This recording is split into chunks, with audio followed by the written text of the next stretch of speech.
Ahora sí, hermanos, estamos iniciando una serie y el mensaje de hoy se ha llamado el Evangelio de Poder.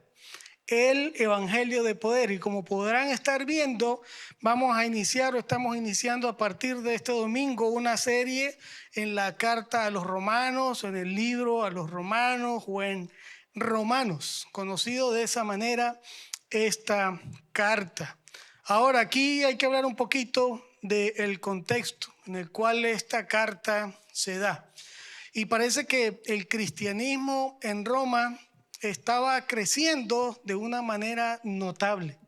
Entonces, en aquel tiempo, este crecimiento pudo convertirse para el Imperio Romano como en un factor perturbador dentro de lo que entendemos que era la cultura pagana de los romanos por su multiplicidad de dioses, y además también le generaba a ellos el cristianismo una especie de conflicto político, porque los cristianos hablaban de un rey y todo lo que amenazase al César era visto con malos ojos en aquella época.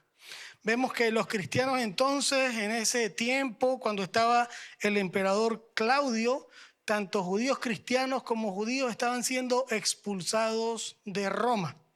Pero luego Claudio muere en el año 54 y estas personas que fueron expulsadas comienzan a retornar poco a poco hacia Roma.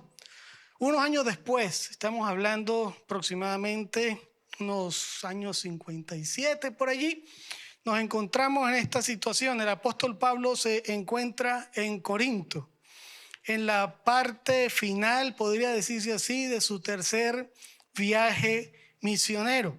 Y estando allí en Corinto, por inspiración del Espíritu Santo, escribe lo que conocemos como la carta a los romanos. De hecho, quien la escribe de manera manual, ¿no? Lógicamente. Quien toma esa pluma para escribir, y esto lo sabemos porque el último capítulo 16, versículo 22, habla de una persona que se llama Tercio. Y dice: Tercio, o yo Tercio, escribe esta epístola, os saludo en el Señor. Ahora, ¿qué quiere decir esto? Que la autoría es de Pablo, como vamos a ver, pero también existían escribientes, es decir, en aquel tiempo también Pablo y se dice que Pedro tenían personas, una especie de escribientes o secretarios en los cuales ellos le iban dictando la carta, y esta persona simplemente lo que hacía era escribir lo que escuchaba y tomaba de ese dictado. Pero el autor de la carta a los romanos, entendemos por inspiración del Espíritu Santo, la persona que fue usada para tal fin fue el apóstol Pablo. El libro de Romanos es considerado uno de los libros de la Biblia más influyentes en el desarrollo de la doctrina y la teología cristiana. Esto no quiere decir que sea el más popular, el libro de Romanos, porque también esta carta tiene fama de ser compleja o de ser la más compleja teológicamente hablando, escrita por el apóstol Pablo. Y aquí Pablo está presentando esta carta a una iglesia que ni él ha plantado y tampoco él ha estado nunca con estos hermanos.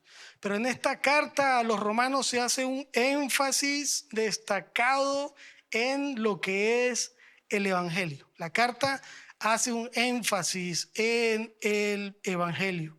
Así que Pablo desea dejar las cosas claras en cuanto al mensaje del evangelio, instruir, y envía esta carta a los hermanos que se encuentran en Roma para hablarles acerca del evangelio, y de la misma manera deja en claro sus credenciales, es decir, se identifica, y vamos a ver en el versículo 1, también se identifica como siervo, como apóstol y como apartado para el evangelio de Dios. Además, en el curso de la historia del cristianismo, varias personas influyentes han hecho referencia a esta carta. Y algunos han llegado a decir que entender la carta de los romanos abre el camino para comprender mejor.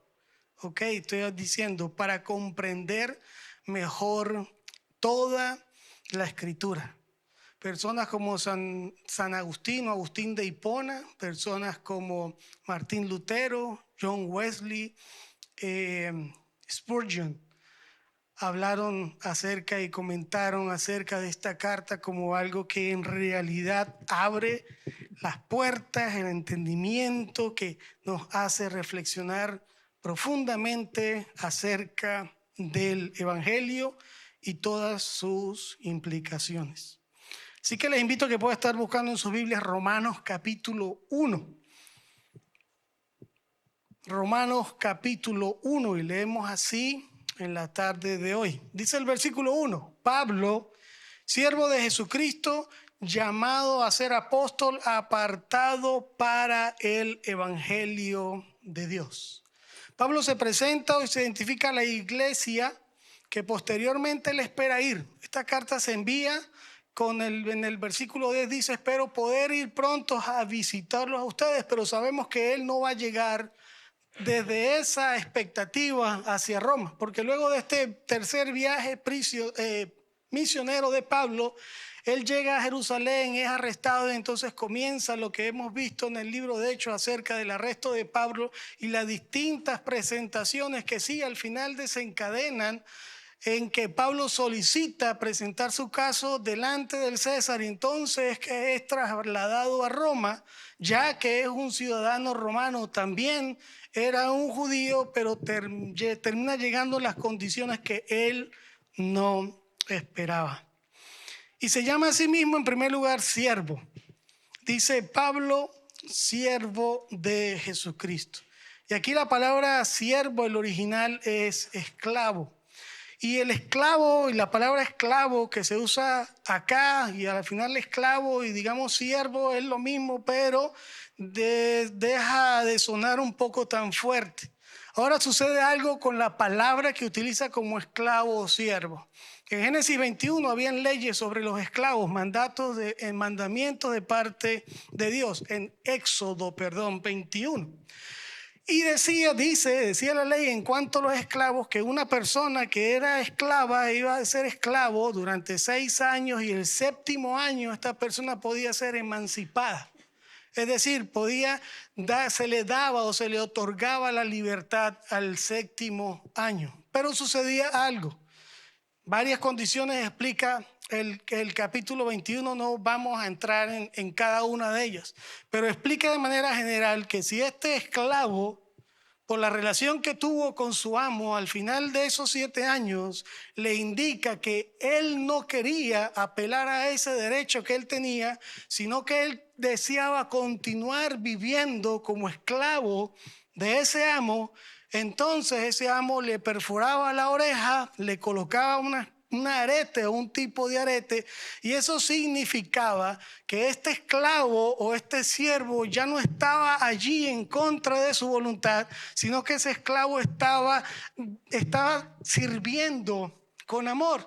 Eso era pues entendemos que debido a que no todos los amos eran malos, habían amos que eran benevolentes para con sus esclavos, con sus siervos, y de la misma manera estos siervos encontraban una manera o forma de vivir, valga la redundancia, estando sujeto a la autoridad o a las órdenes o al servicio de ese amo.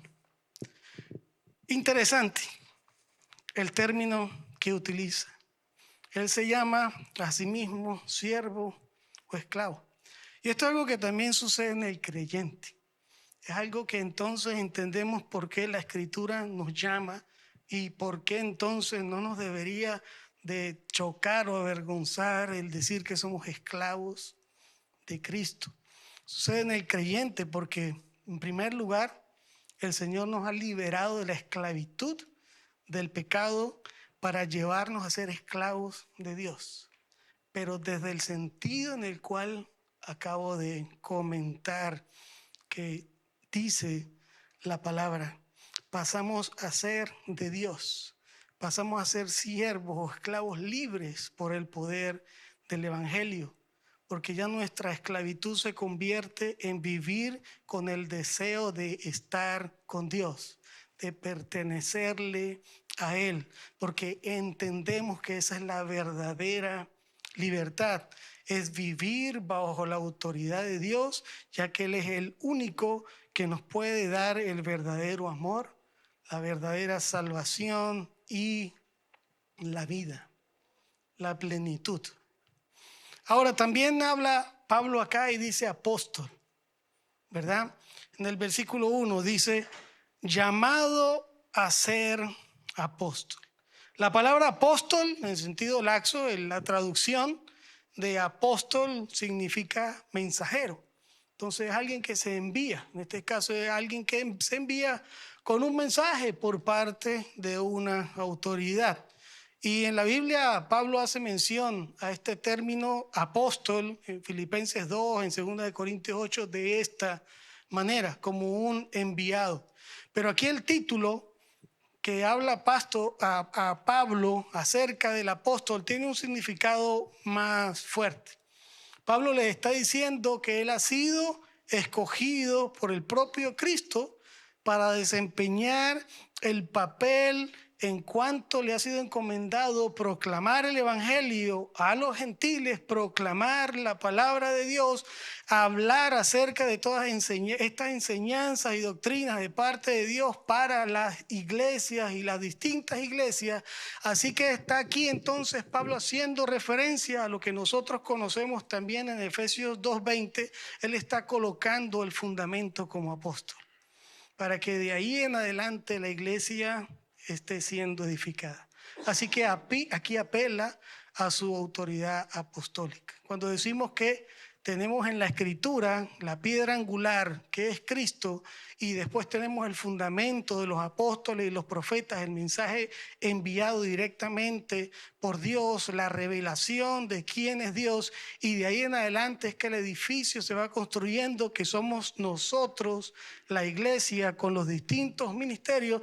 Esto nos indica que el apostolado llegó hasta allí.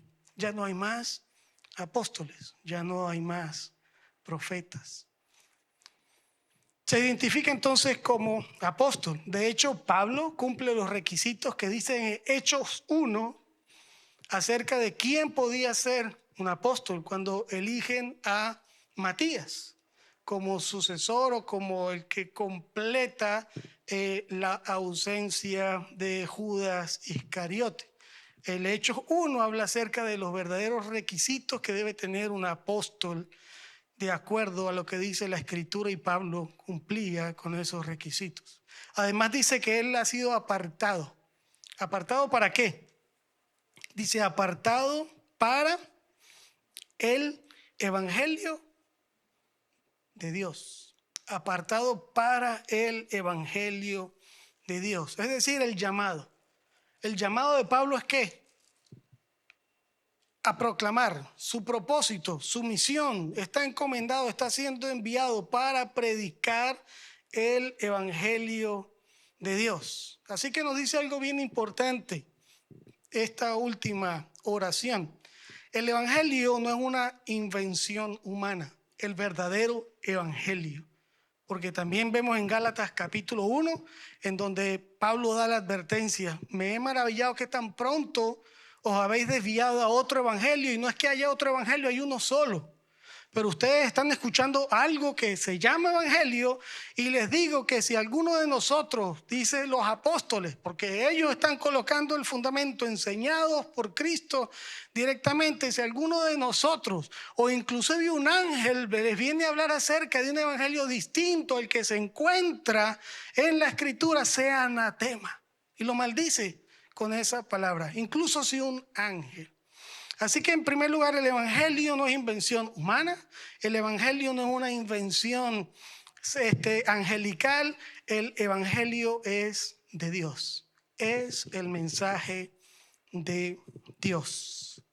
Es Dios quien trae ese mensaje, y ese mensaje del evangelio es el que lleva a la persona hacia la salvación. Ahora, evangelio significa buenas nuevas o buenas noticias. De hecho, lo son. De hecho, lo son. El evangelio nos dice y nos explica que antes estábamos condenados en nuestros delitos y pecados para pasar una eternidad en las tinieblas, en castigos, separados totalmente de Dios. Pero por la fe en Jesús, en su obra y debido a la gracia del Señor, yo soy librado y me dirijo entonces ahora hacia una eternidad plena con Dios en su presencia. ¿Por qué? Porque ahora Dios es mi deleite o es nuestro deleite y va a ser así para siempre, por la eternidad. Y eso es una buena noticia, son las buenas nuevas de salvación. Versículo 2 en adelante. Y tomando en cuenta que el versículo 1 dice, el apartado para el evangelio de Dios, dice que Él había prometido antes por sus profetas en las santas escrituras. Dice acerca de su Hijo, nuestro Señor Jesucristo, que era del linaje de David según la carne, que fue declarado Hijo de Dios con poder, según el Espíritu de Santidad, por la resurrección de entre los muertos, y se refiere a la resurrección de Jesucristo. Dice, por quien recibimos gracia y el apostolado, ¿para qué? Para obediencia a la fe en todas las naciones por amor de su nombre. Dice, entre las cuales estáis también vosotros. Y aquí dice vosotros a los de Roma, y está hablando Dios a nosotros hoy en día, en la actualidad. Dice, llamados ¿a qué? A ser de Jesucristo. Como siervos, como esclavos también. Él viene explicando quién es Él, y eso espera el Señor de todos vosotros y de todos nosotros. Dice, a todos los que estáis en Roma, amados de Dios, llamados a ser santos, gracia y paz a vosotros de nuestro Padre y del Señor Jesucristo. De hecho, esta es una de las introducciones más largas en las cartas de Pablo. Tiene contenido inmenso en estas palabras. Así que primero habla y nos explica de que este evangelio de Dios había sido prometido y que se encuentra incluso proclamado, transmitido por los profetas, plasmados en las santas escrituras, eso es decir, en la Biblia, eso es decir, en el Antiguo Testamento. Así que, hermanos, no hay dudas de que en la escritura, desde el mismo Génesis, se habla de Jesús. En todo el Antiguo Testamento, iniciando desde el mismo Génesis, se habla del plan de salvación, de la venida del Mesías, del propósito por el cual Él iba a venir. Habla acerca de su obra, habla acerca de su resurrección y también de su reinado con poder. Y eso se encuentra en la palabra de Dios. Desde el mismo Génesis, cuando el Señor dice y el hombre y la mujer pecan y confronta a Satanás, a la mujer y al hombre, les dice Dios, de tu simiente, le dice a la mujer, de tu simiente vendrá alguien. Estoy parafraseando, Génesis 3, 14 o 15. Dice, de tu simiente vendrá alguien que va a destruir a Satanás. Y ese es nuestro Señor Jesucristo, para destruir todo lo que había producido el pecado por el engaño de Satanás y la desobediencia del hombre. Dice, esta te herirá, tú la herirás en el calcañar, pero él, y el original dice él, el Señor, la simiente, venida de mujer, nacimiento virginal por Dios, él te aplastará la cabeza, te derrotará. Desde el mismo Génesis. Vemos también en Deuteronomio 18, por profecía de Moisés, levantaré un profeta, uno como tú entre el pueblo, y ahí no oirá ni el que no escuche sus palabras. Estoy parafraseando. va a llevar las consecuencias. Tenemos a David también, y así a los demás profetas. Desde el principio Dios ha manifestado su mensaje y su plan de salvación para la humanidad. ¿Qué nos dice del linaje de David según la carne y fue declarado hijo de Dios con poder según el Espíritu de santidad? Es que tenemos todas las evidencias en la Escritura y hoy tenemos todas las evidencias del cumplimiento de estas profecías del Antiguo Testamento acerca del Señor y todas se han cumplido en Él.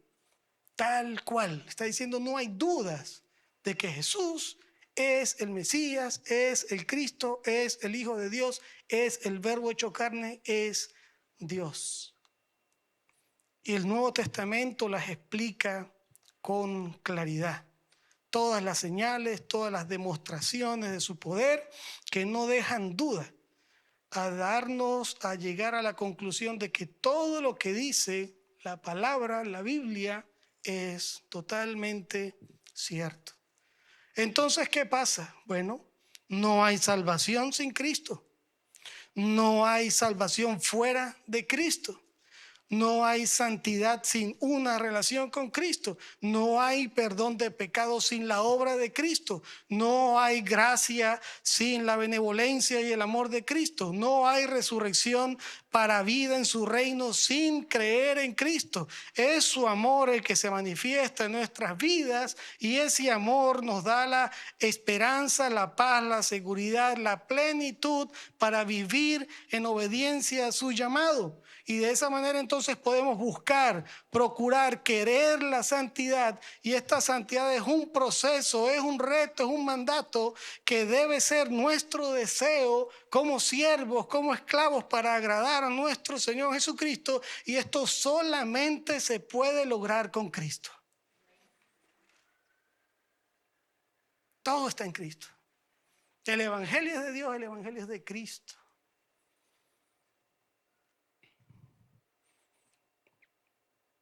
Hay quienes pueden aún dudar, hay otras personas que son incrédulos, hay otros que cambian lo que dice la Escritura para venir a adoptar o arropar una fe que es falsa.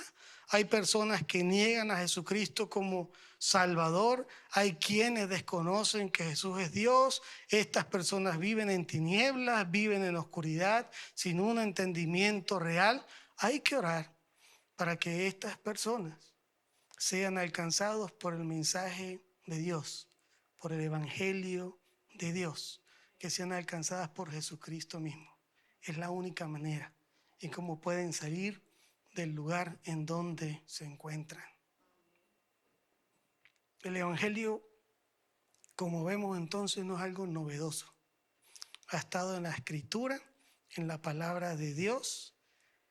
Habla la palabra de que la salvación proviene de la gracia, no provenía de los sacrificios, o sea, no proviene de las buenas obras que alguien pueda hacer. Hay una revelación de Dios que es progresiva.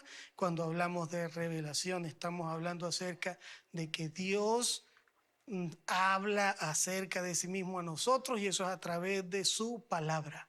Y ya no hay más revelación, está completa y la tenemos en la Escritura.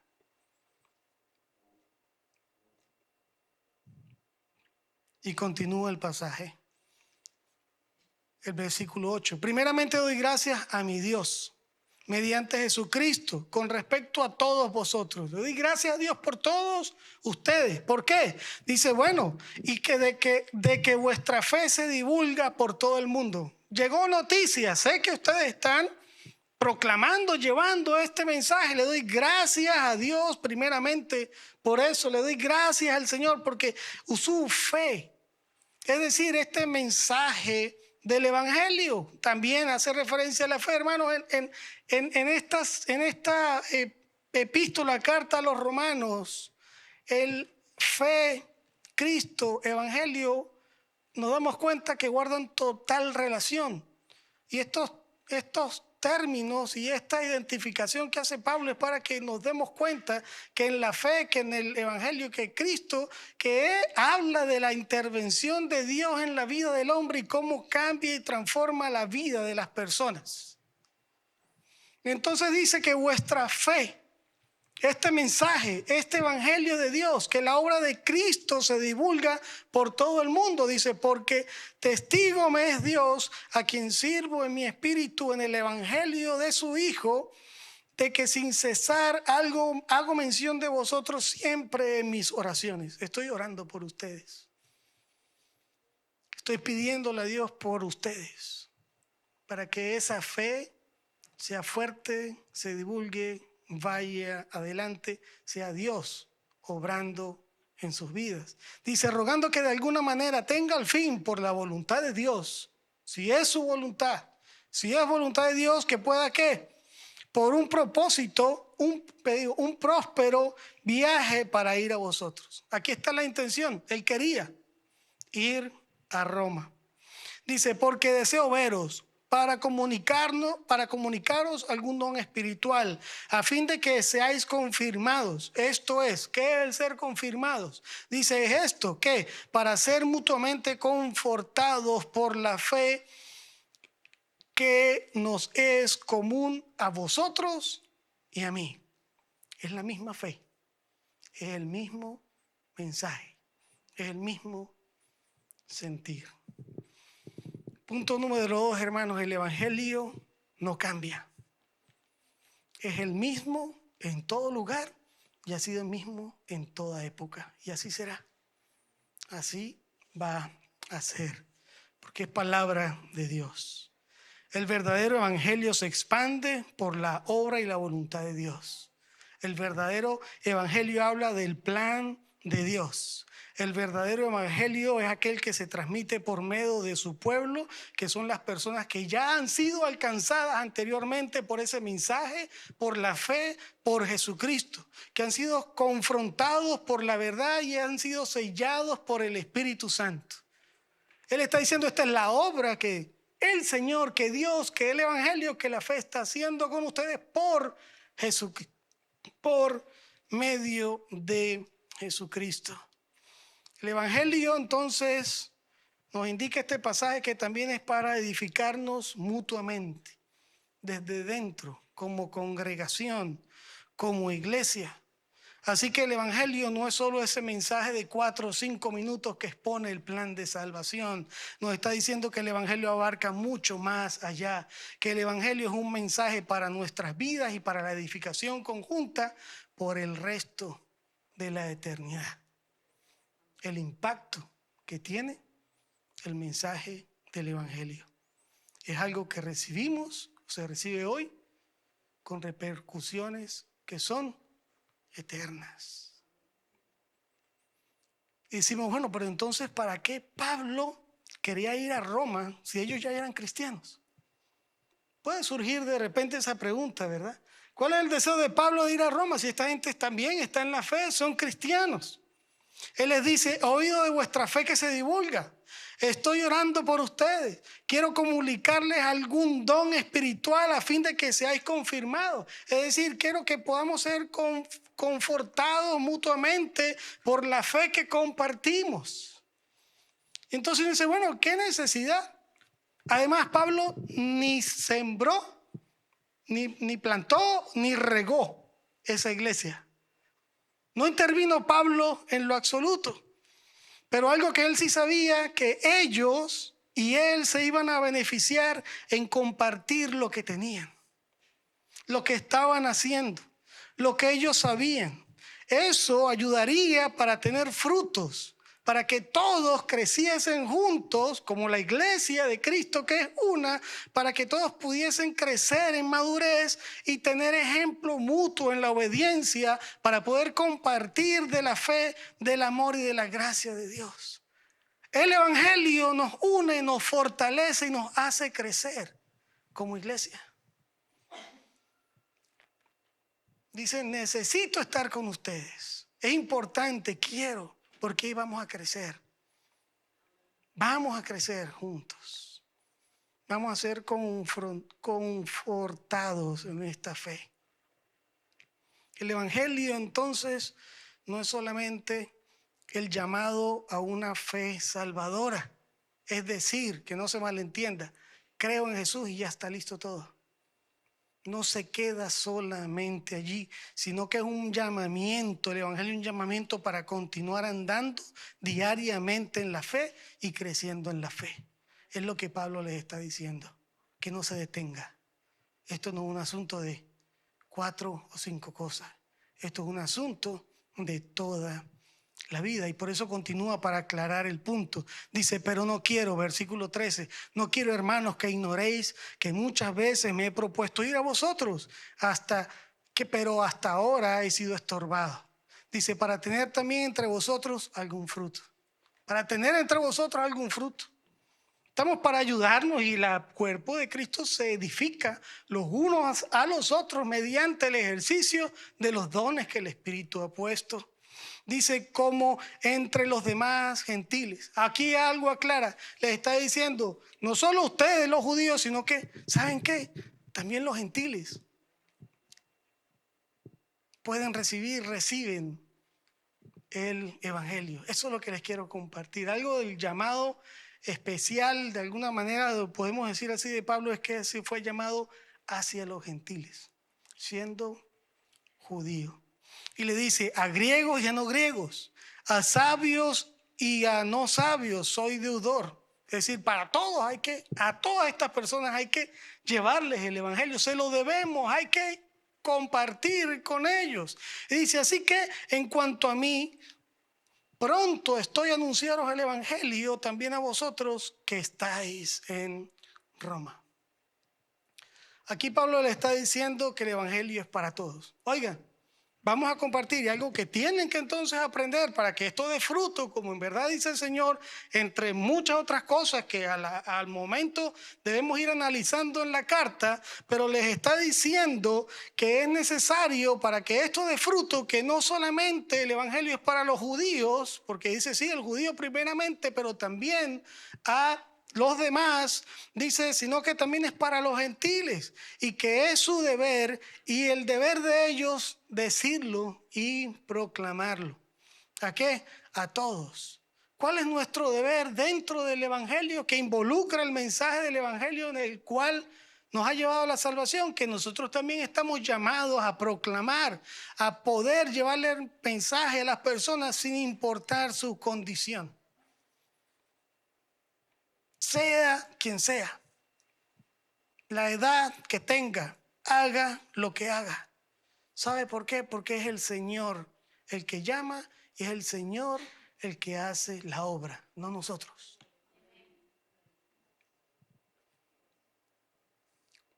También esto nos indica que hay que saber más acerca del mensaje que ellos han oído. Necesitan saber algo más. Discipulado, enseñanza, instrucción. ¿Qué nos dice a nosotros el Evangelio y estos versículos? Que es importante para tener un constante crecimiento espiritual, nosotros también debemos recibir capacitación, instrucción, enseñanza y preparación. Es importante. El Evangelio comenzó el Señor, Mateo 4:17, a proclamar: arrepentíos, porque el reino de los cielos se ha acercado. El Evangelio contiene todas las enseñanzas de nuestro Señor Jesucristo. Y es contraproducente que cada uno de nosotros podamos llegar a pensar, ya lo sé todo, no necesito más nada, de más nadie, ni más instrucción, sino que simplemente lo sé todo, y eso va a causar estancamiento. Está diciendo Pablo, no se estanquen, no nos vamos a estancar. Y mi intención es que avancen y continúen. Aún hay más por aprender del Señor. Así que ahí toma lugar en nosotros la humildad, ¿verdad? Saber de que necesitamos cada vez más de su palabra. Necesitamos cada cada vez más del contacto con aquellos que evidencian una fe verdadera.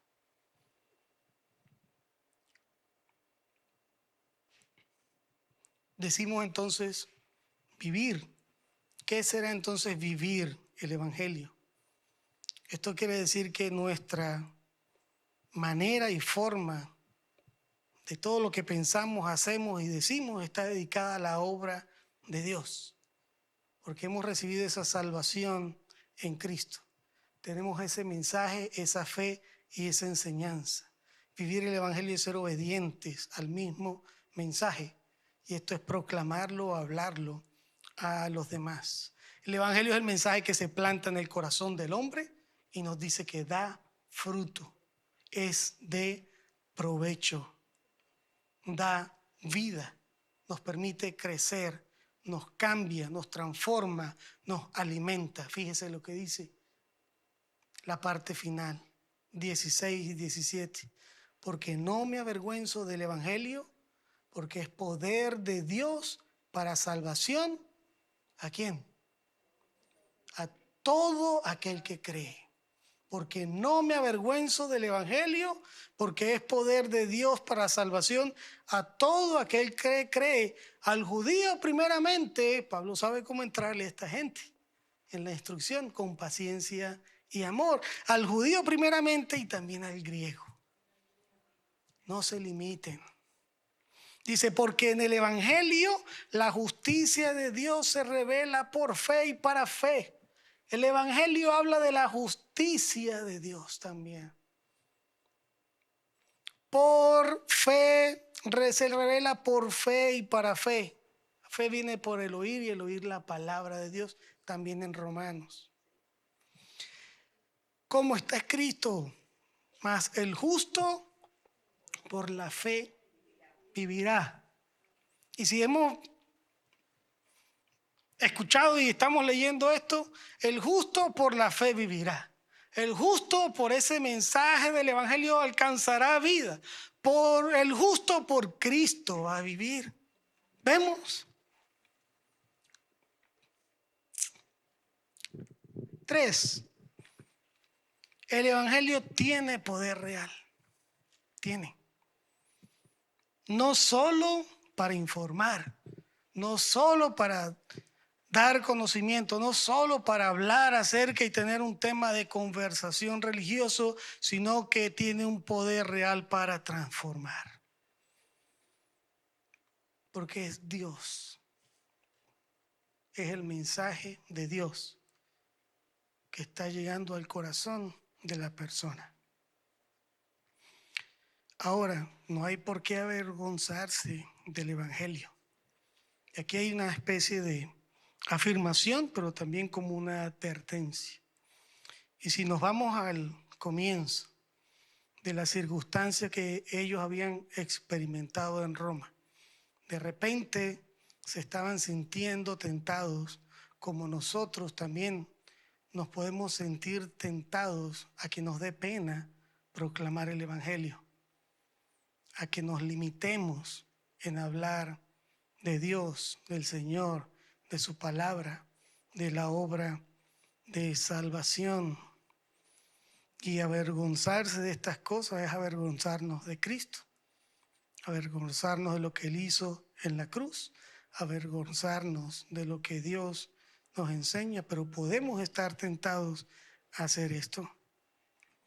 Esos esos judíos habían sido echados fuera de Roma por el hecho de quienes eran. Y a veces nosotros también podemos tratar de pensar que por el hecho de quiénes somos podemos ser mal vistos en algún lugar. El consejo, eso no importa, porque no son sus palabras, es el poder del Evangelio que viene de Dios. No son sus o mis capacidades, es el poder del mensaje que está en la palabra de Dios. No es por mí o su conocimiento, es por el poder del mensaje del Evangelio, de la palabra de Dios, que dice que penetra como espada de dos filos, hasta lo profundo, huesos, tuétanos, corazón, y discierne las intenciones, quebranta, cambia, hace una incisión quirúrgica, y es Dios trabajando en nosotros.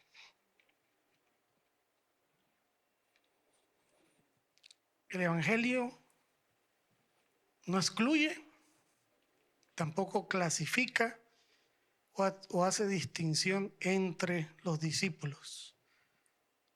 También vemos que si es poder de Dios, el Evangelio adhiere al cuerpo de creyentes en la unidad de la fe.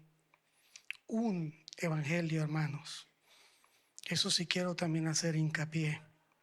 Como dice Efesios 4, que fuisteis también llamados en una misma esperanza de vuestra vocación. Un Señor, una fe, un bautismo, un Dios y Padre de todos, el cual es sobre todos, por todos y en todos.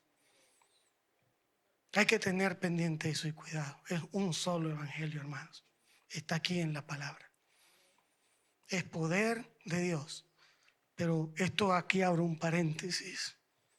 En los postreros días habrá la apostasía. Y eso está horrible hoy en día. Y va a ser peor. Demostraciones falsas de un poder que se lo adjudican las personas. Y eso está mal. Eso no es así. El Evangelio habla de la justicia de Dios. Y eso significa habla de la verdad de Dios. No del hombre, no del corazón, no del ser humano. Habla de la verdad y la justicia de Dios. Y esa rectitud que Él deposita en nosotros por Cristo.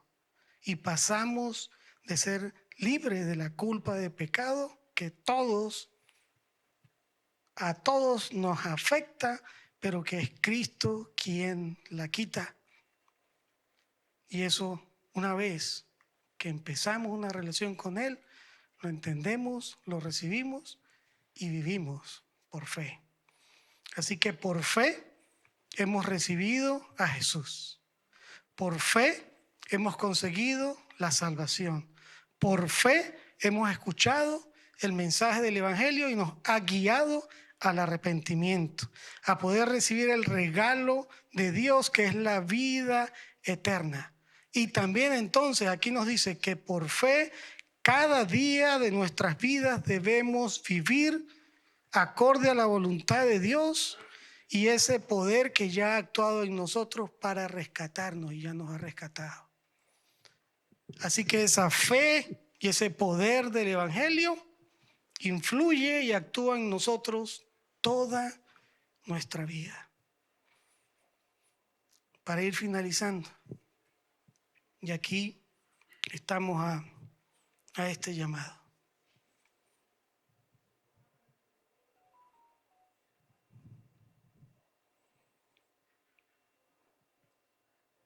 Debemos primero entender y saber que somos siervos, esclavos de Cristo, en amor, por convicción.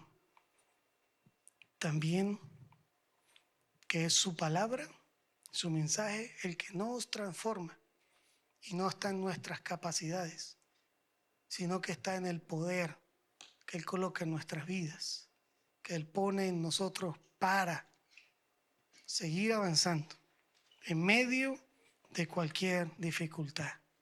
Hermanos, hermanas, no nos avergoncemos del poder del Evangelio, no nos avergoncemos del mensaje del Evangelio, porque es poder de Dios.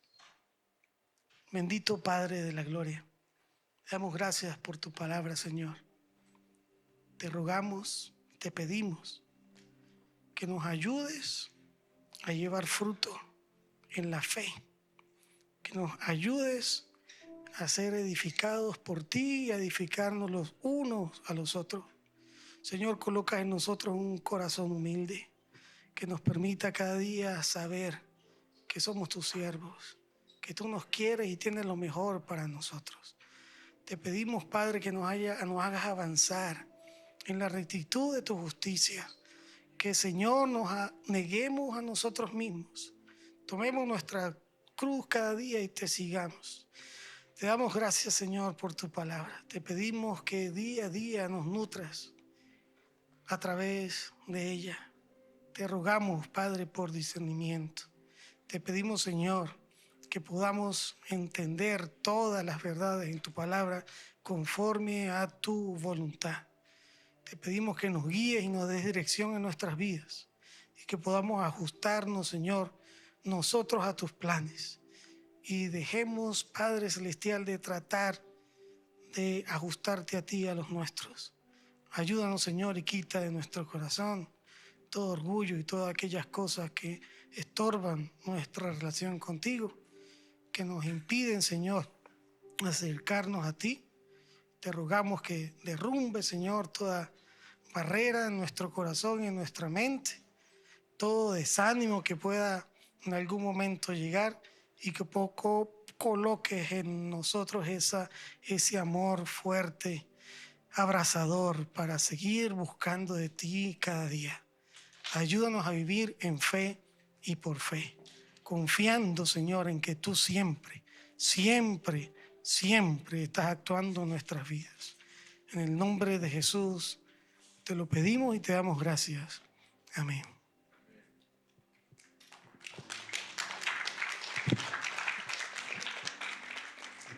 Bendito sea el Señor.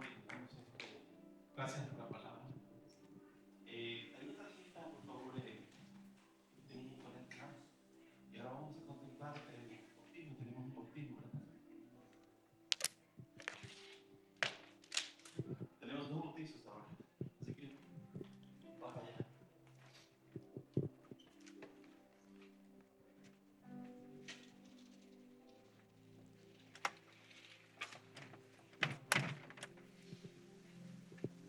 Sí, ¿me escuchan? ¿Me escuchan? Sí, ok. Amén. Pasa. Hermanas y hermanos, tenemos en esta tarde aquí a Jason, quien ha estado compartiendo con nosotros acá en la iglesia hace años, que no muchos, pero hace algunos añitos que nos conocemos. Él y su familia se acercaron acá a la iglesia y Dios mediante han ido recibiendo instrucción de la palabra. También Jason ha hecho decisión por Cristo y ha sentido en su corazón dar el paso de obediencia al Señor en cuanto al bautismo. Y el bautismo es nuestra declaración pública de la fe que profesamos. Hablamos del bautismo y esto es un acto el cual tiene un simbolismo, y también la finalidad es públicamente expresar que creemos en Jesús. Así que este es el paso de obediencia que está dando Jason en la tarde de hoy. Para nosotros es un privilegio, un placer poder formar parte de su vida en esta etapa dentro de la fe que hay en él. Jason, te quiero preguntar, ¿has aceptado a Jesús como tu único Señor y Salvador personal? Sí. Jason, ¿habrá algo o alguien que te pueda separar del amor de Dios? No. Jason, ¿por cuánto has confesado que Jesús es el Señor, que Dios le levantó de entre los muertos? ¿Eres bautizado en el nombre del Padre?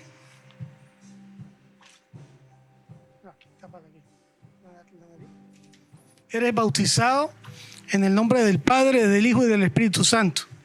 Muerto para el mundo, levantado para una vida en Cristo.